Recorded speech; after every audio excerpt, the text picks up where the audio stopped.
we only rehearsed about 4 days. From the time we heard, Lars had never heard this Nick Cave song before. I hand him the CD, he puts it in his head, and he's playing the song. All of a sudden we're recording it, less than a week later. Wow. So there was a lot more kind of spur of the moment stuff, a lot more vibe. It was definitely a lot more fun.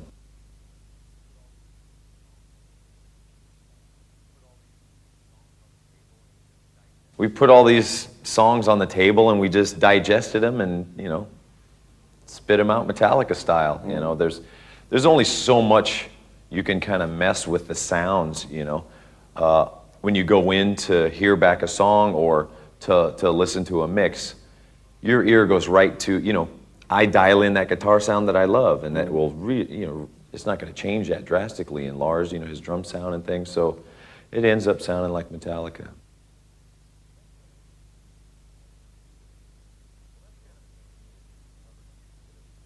Well, that's kind of the beauty of doing covers. You can do whatever you want with them. They're already kind of there for you. Everything's written, and if you chop it up and move it around, you can always blame it on, well, it's just a cover,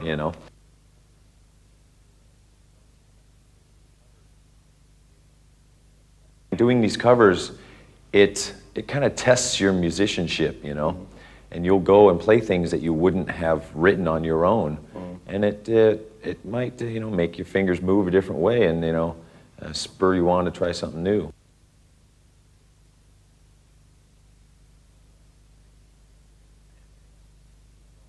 Things are damn good, man. Things are all right, and like I said about kind of paying these bands back for helping you out in the early days, we took their songs and called them ours, Metallica Live Tonight at the Troubadour, half the set is Diamond Head, but no one knew, and they didn't care, and we didn't tell them, so we do owe them something.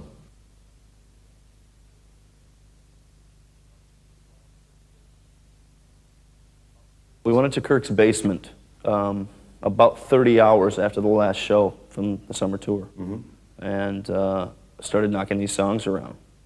We talked about what songs we were going to come in with the next day, and so and so and so, and do 3 or 4 songs each day and try to just figure out some kind of handle, where's it going to go?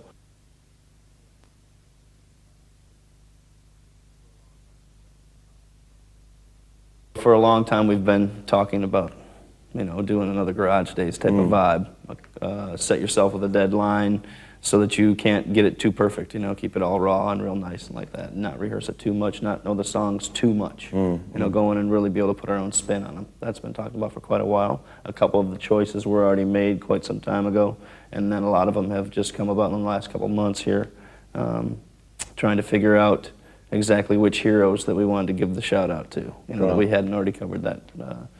Some people were redoing again Misfits things, and Diamond Head and that are very, very obvious inspirations from Metallica, right? Sure. And so we always want to give them a little bit, but the other more obscure things, Nick Cave and Bob Seger and those kind of things, are reaching out a bit as we can, like we have been doing a lot the last few years.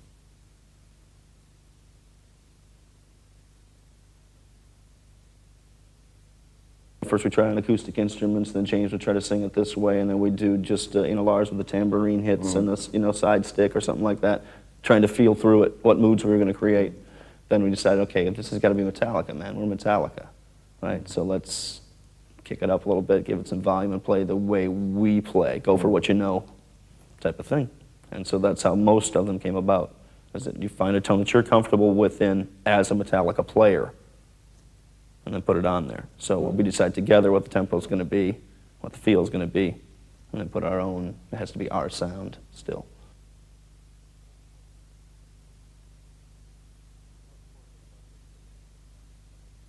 The most important thing about this really is the fun factor, not having to get like in the Metallica recording mode of everything has to be under such a huge microscope and everything has to be so perfect. This thing gets to be raw and rough and fun and, sloppy and like it should be, like rock and roll should be. It's very much rock and roll, that's the cool thing.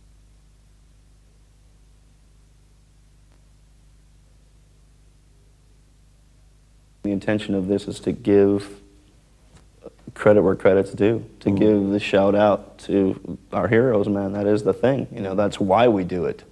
We're exactly the opposite of what everybody would think. We want to do it because we're saying, yes, you did something for us. If it wasn't for you, we wouldn't be playing like we do.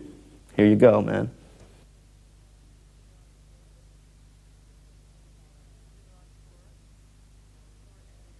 We were on tour. The tour ended on September 14th, and we went straight into my basement September 15th. And we played until, I think, the 18th, and then we went into the studio on the 19th, and we've been working every single day. And it's been a little grueling, but it's been good. It's been fun. And it looks like we're going to make our schedule. We're going to meet our deadline, which is always good.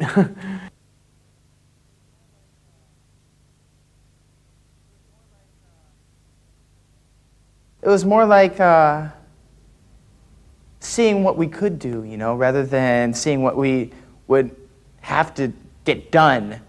I mean, we looked at it more as, the potential for these songs and what we could do with it creatively, rather than, can we do this? Are we physically able to do this? I mean, it was more a point of just seeing the potential and seeing what we could do, and realizing the possibilities rather than realizing the limitations.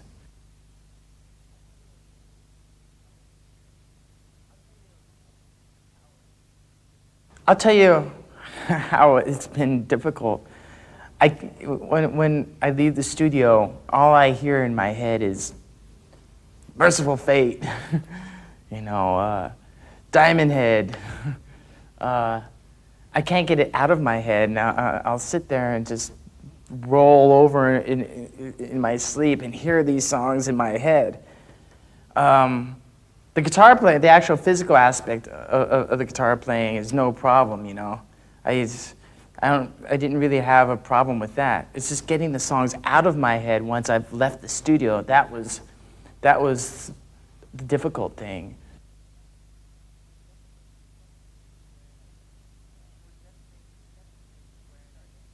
We're definitely wearing our influences on our sleeves with this one again. Yeah, this album is a bit autobiographical in a musical sense, because these are all bands that have been such a huge inspiration to us, and a huge influence on us. And by listening to this album, you can tell where we got a lot of our ideas, really. I mean, it's just plain and simple. These are some of the most influential bands in Metallica's career.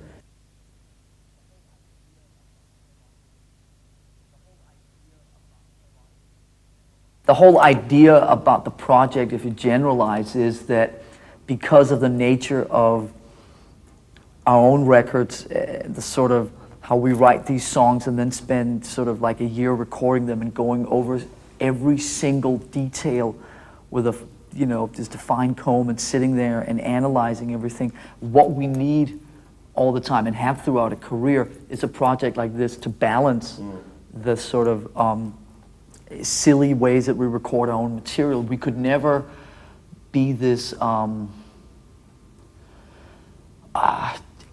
don't think we could ever be this instinctive and this spontaneous.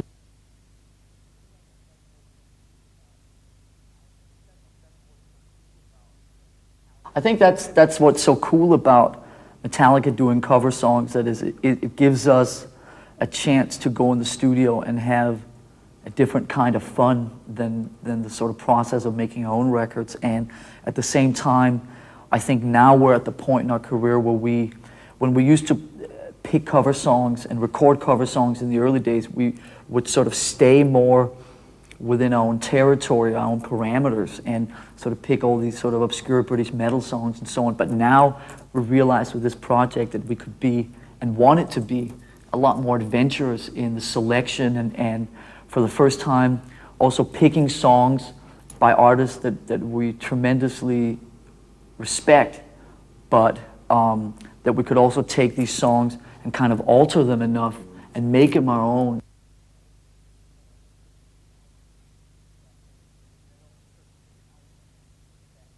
we met over in Kirk's basement, and we sort of sat there with our instruments and went, okay, now what?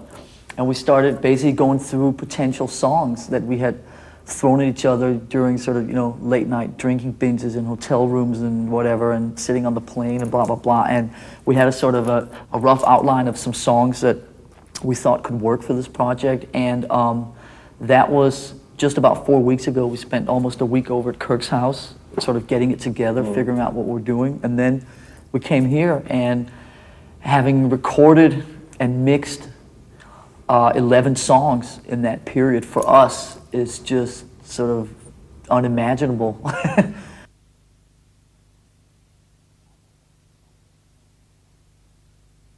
When we're making our own Metallica records, I'm the one that's probably the most anal and sit there and really go through everything in detail.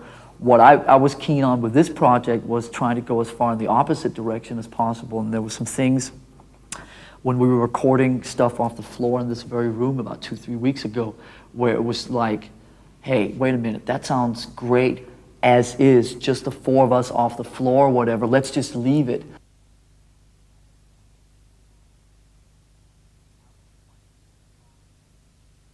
I was quite keen on trying to preserve the moments that were created in this room instead of then sitting and sort of doctoring them up afterwards. But at the same time, I mean, making records and being in a band and choosing songs and recording songs and all that, it's really, I mean, the key thing is balance, and you have to find the balance that works within the unit. And I think we found that. The fact that you said that we could sit here 3 weeks later and actually have a finished record is an amazing feat in itself.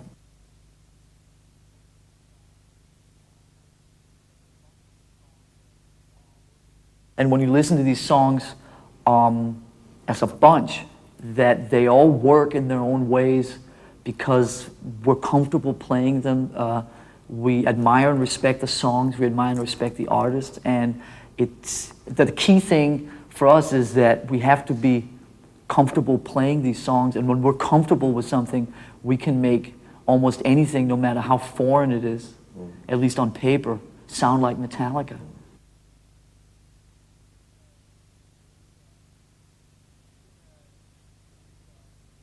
It's been a very brief, spontaneous, crazy adventure.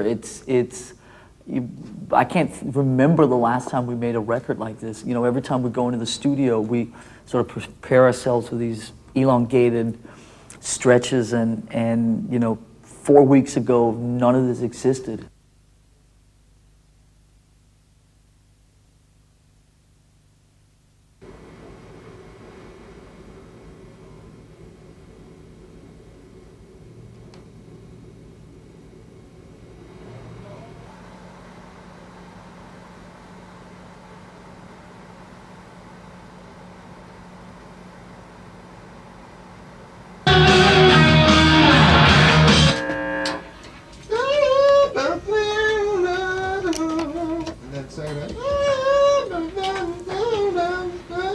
More on the second?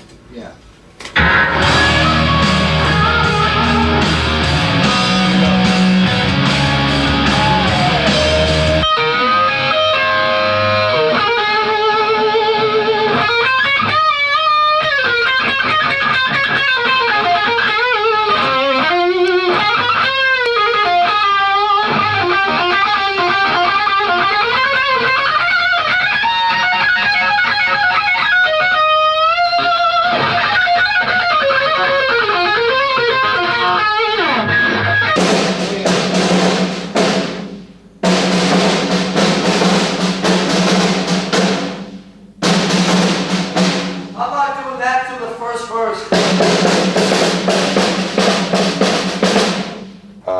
Thin Lizzy's most part done. Overman's for the most part done. But the heavy stuff is, we kind of want to get the heavier stuff done before this turns to mix, right? Well, it'd be great because of the guitar sounds. If not, we're going to have to get the guitar sounds over there. Well,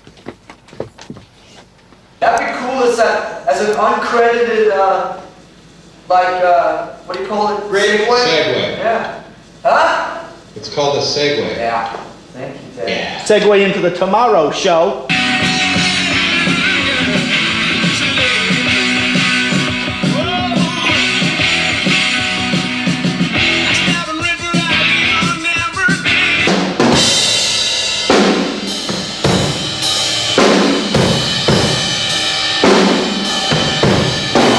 The band comes in, let's have the band come in, but let's not come in like at the level we came in at the chorus. Let's come in like full band, but let's.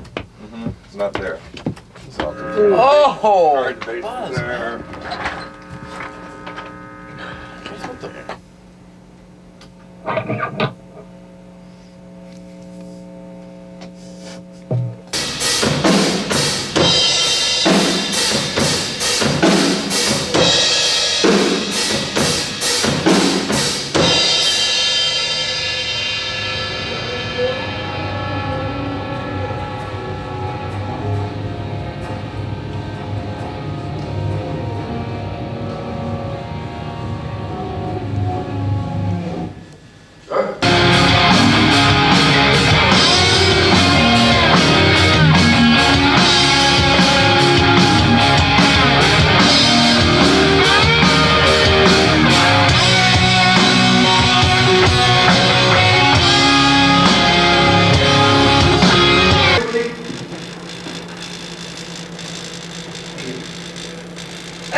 Out the headphone.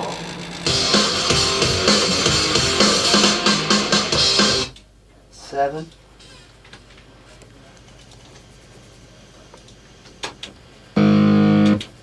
It's your birthday today, not yesterday.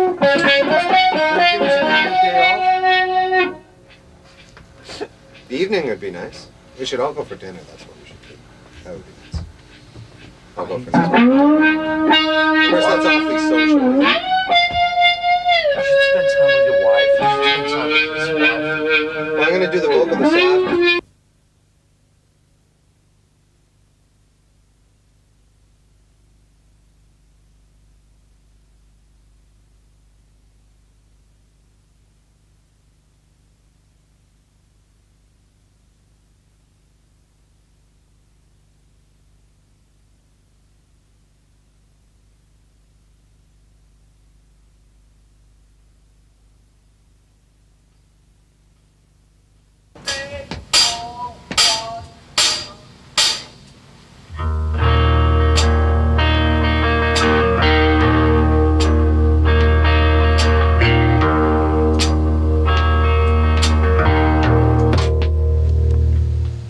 I didn't get it.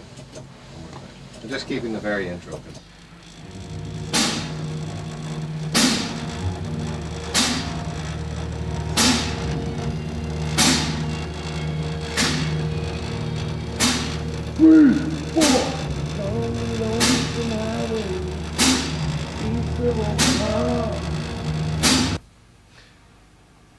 But your thoughts will soon be wandering the way they always do when you're riding 16 hours and there's nothing much to do and you don't feel much like riding and you wish the trip was through.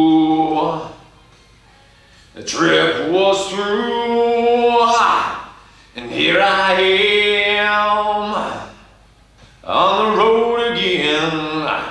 Here I am up on the stage, and there I go playing star again. There I go, turn the page.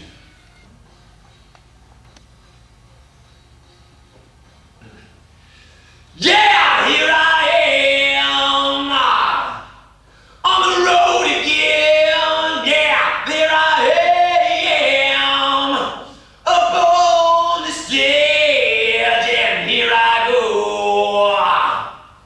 playing star again.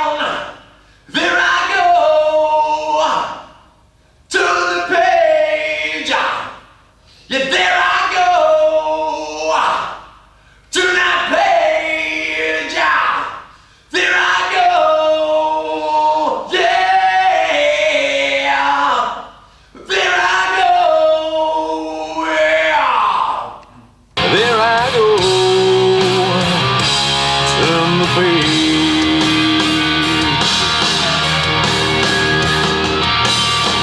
Well, you walk into a restaurant, strung out from the road, and you feel the eyes upon you as you're shaking out the cold. Yeah, you pretend it doesn't bother you, but you just want to explode.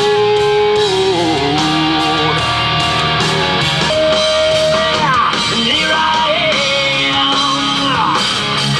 on the road again, and there I am aboard this train.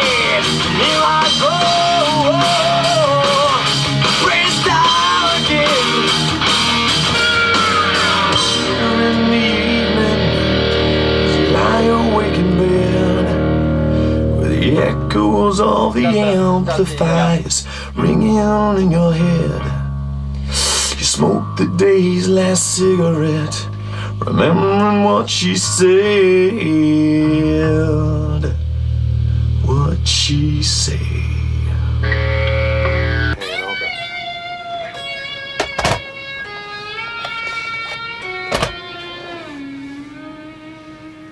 Well, which...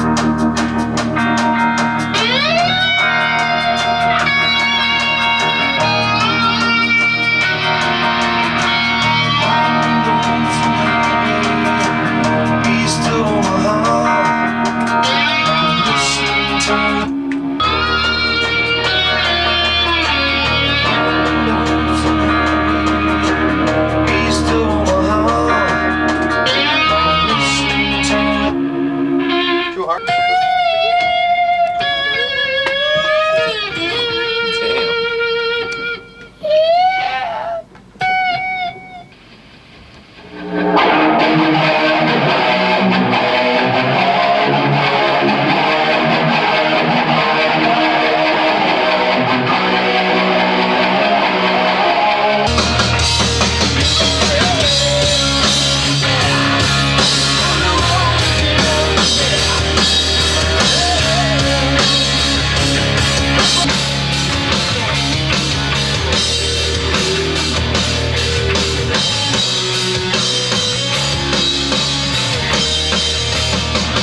Turn the Page was just some song that Lars heard on the radio and loved it. Hey, have you ever heard this, Turn the Page, Bob Seger's? Like, yeah, I really actually like that song. The lyrics are us.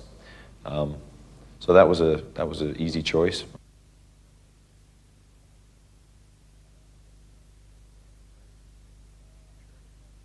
Actually, I can't stand Bob Seger, and I've never met him, so nothing really against him. But every time, growing up, the radio just take them old records off the shelf. That's all I ever heard on the radio. It was like, play some, Aerosmith or something. I would just turn the radio off. It would just drive me up the wall. But it was more the song. This song, and lyrically especially, it belonged to Metallica. Just on the road again. It's just, we're the road dogs, and it's one song that we can really relate to, and it came out really well.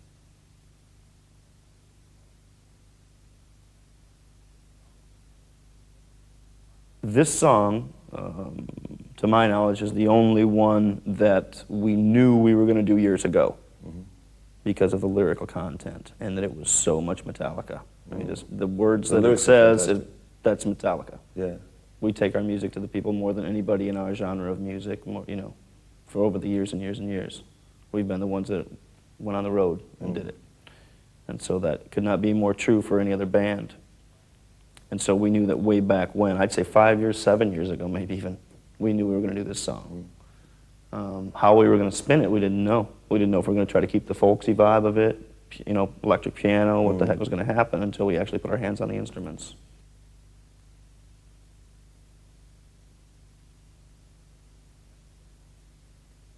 For me, in 1973, this record came out. I was 10 years old. My brother, Greg, had it in the first week it was out, So I've known that song for 25 years. Wow. And when I first heard it back again 4 weeks ago, after not hearing it for years and years, or just it blowing by on the radio or whatever, and actually listening to the song and singing along and not forgetting one word, and knowing all the nuances and all that kind of thing, and this kind of vibe when you get just moved by a song. And that is one of those songs that always did it for me for some reason. I never knew that this would come to this, and in my career or whatever, that we would actually put our stamp on it. But for that reason, it's close to here for me.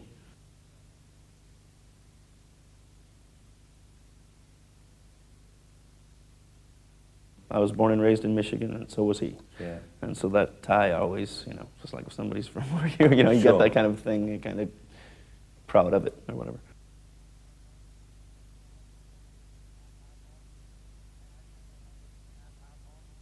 I have to admit, out of all these bands, I wasn't a big Bob Seger fan at all.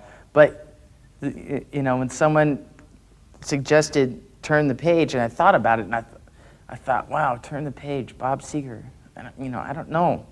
I don't know if I can relate to that one. But once I heard it and I listened to the lyrics, I thought, wow, this is just a perfect song for James to sing. I mean, this song says James Hetfield all over it. This is a Metallica song, just waiting to be happen, or a Metallica cover song, just waiting to be realized.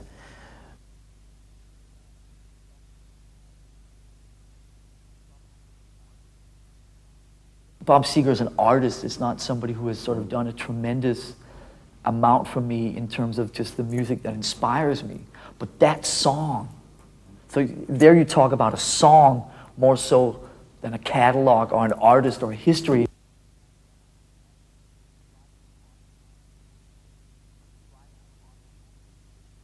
I was driving across the Golden Gate Bridge right up here, and it was on the radio, and I heard the song 1,000 times before, and for some reason I turned it up, and I listened to it from a different point of view. And when I heard it from a different point of view, it was just like, wait a minute, that song has Hetfield written all over it, in the lyrics and the phrasing and the melody, and I think that one day down the line we could do that song some serious justice. Wow. And more so than sitting down and going sort of like, I want to record a Bob Seger song, but just that song itself is such a moment and just has like such a vibe to it that you can identify with just the whole road thing and the kind of sadness and the bleakness of it all.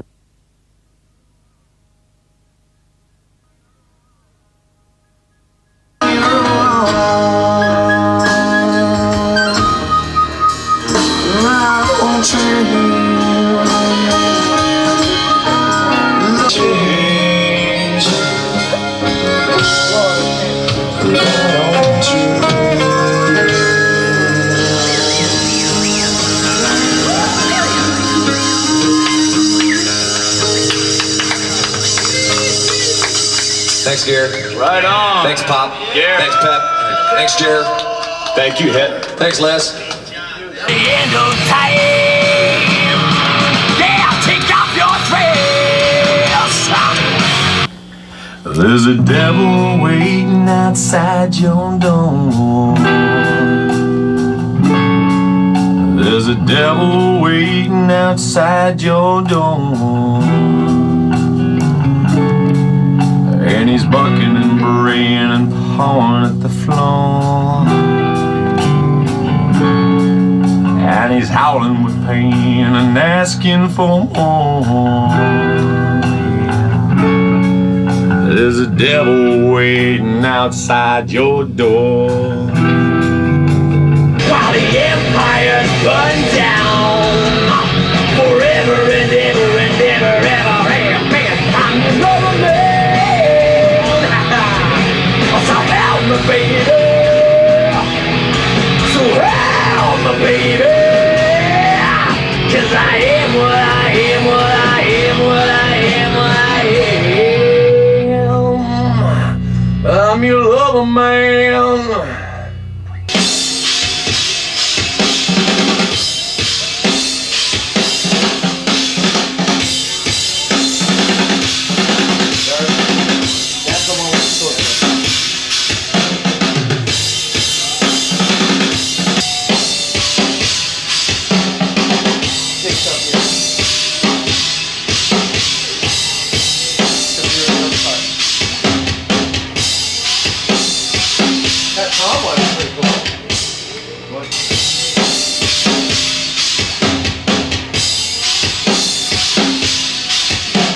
Try that one.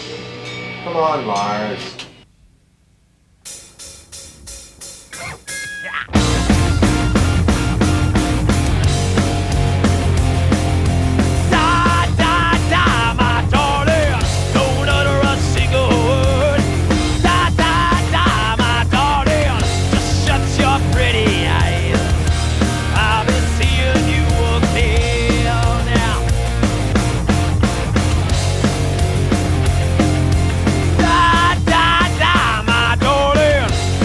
Your pretty eyes, I'll be seeing you again.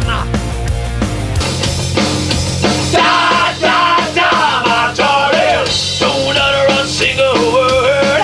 Da da da, my darling, just shut your pretty.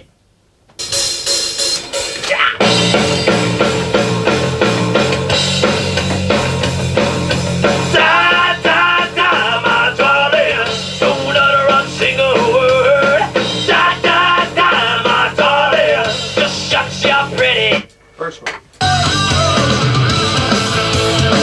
Feel so good, I feel so fine. Love the little lady always on my mind.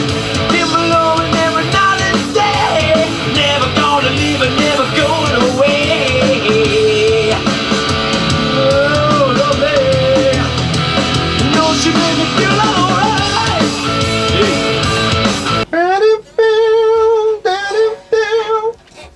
Can you just sustain that so it doesn't sound so stiff? Yeah. Okay.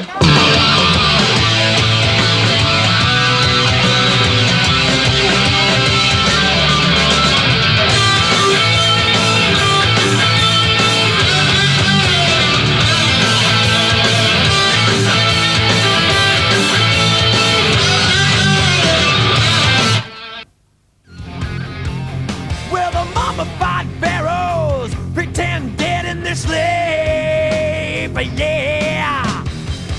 Don't touch, never ever steal, unless you're in for the kill. The second line.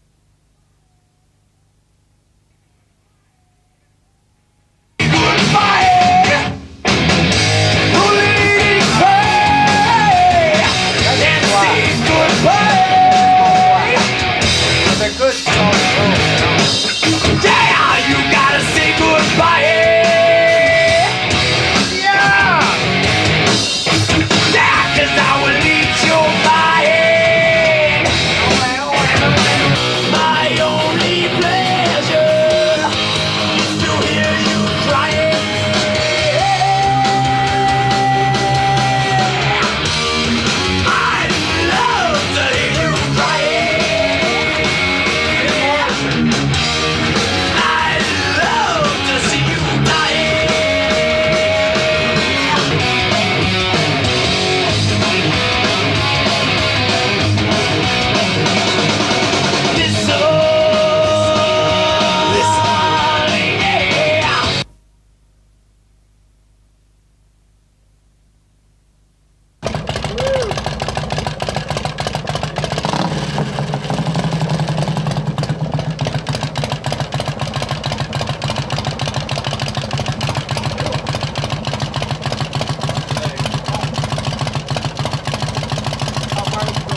full. Yes, full body. Full body. Full body contact.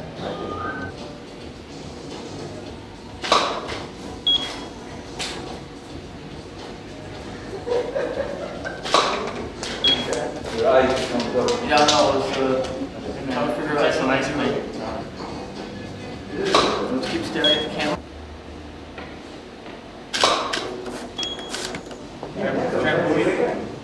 What's that from?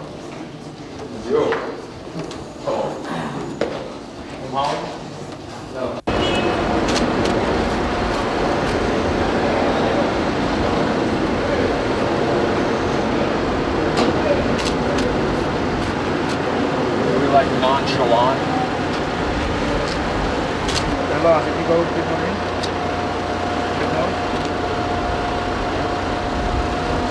If you come a bit forward,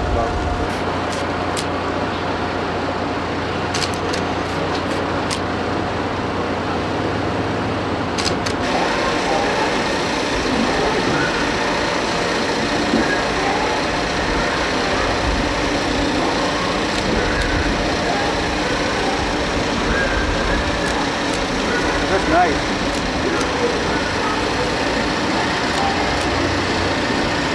Right.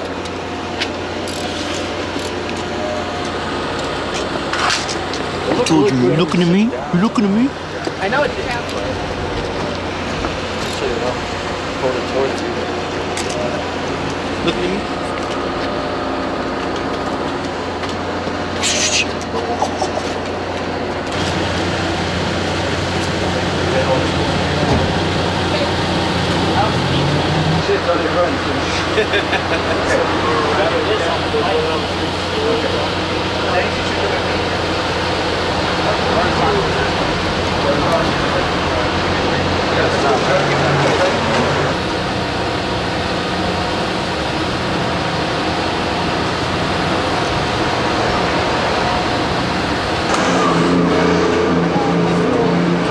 In the city. So this is a very interesting idea. Too It's a simple. first.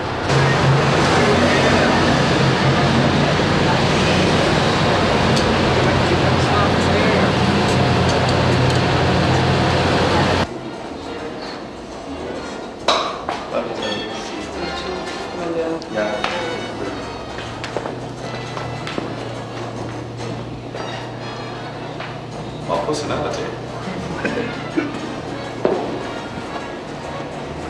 Now you see nothing. Get down, little man. Cause I'm your love man, yeah.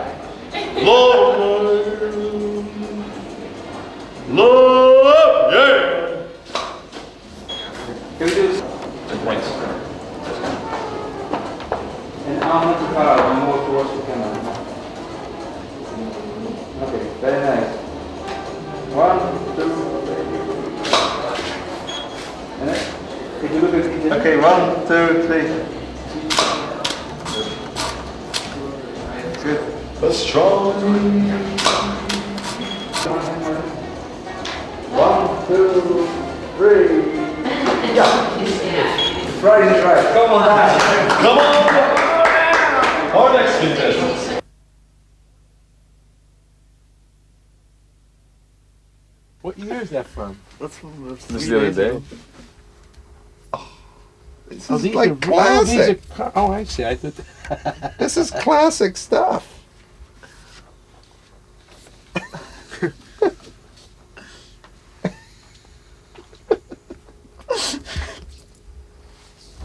brushes there. This is the best one. With the little. The one with James. That's great. God, he nails that, doesn't he? Boy, he just totally nailed it. Everybody looking all What are cheesy. these for? They're probably going to be the back cover, the booklet. Oh my God, is that great? Is it a black and white thing, or are you gonna do? Yeah, well, what he does, these are just the negatives. He burns them. You know, he's a guy that did the picture of John there. So this is just the rough, then he burns them in a printing process and they come out looking like really cool. That's pretty cool shit. Definitely. Huh? He's good, man. He's really good. Yeah.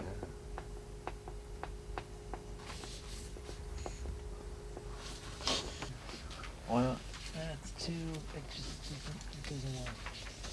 The tuxedo stuff is great.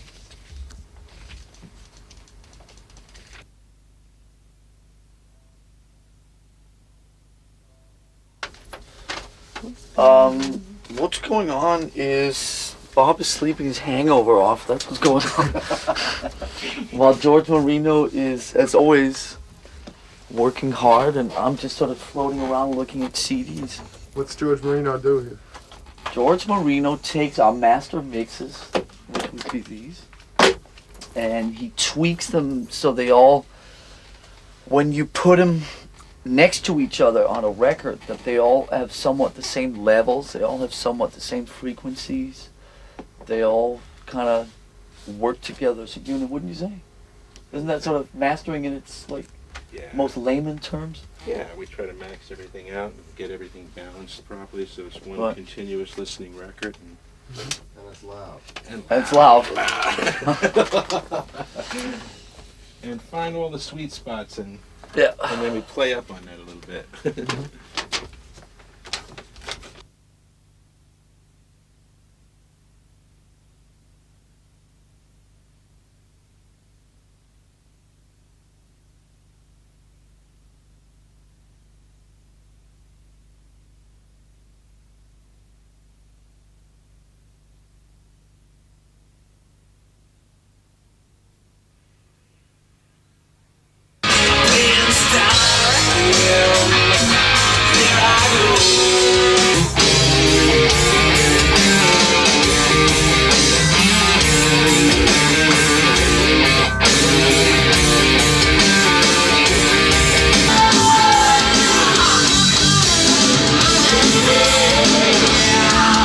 She made me feel happy. It's good to know that she's on my and even never going away. Someone to love me. You know she made me feel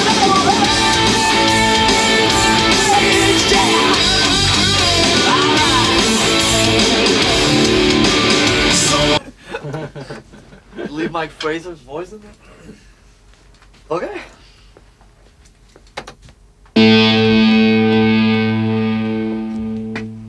Good.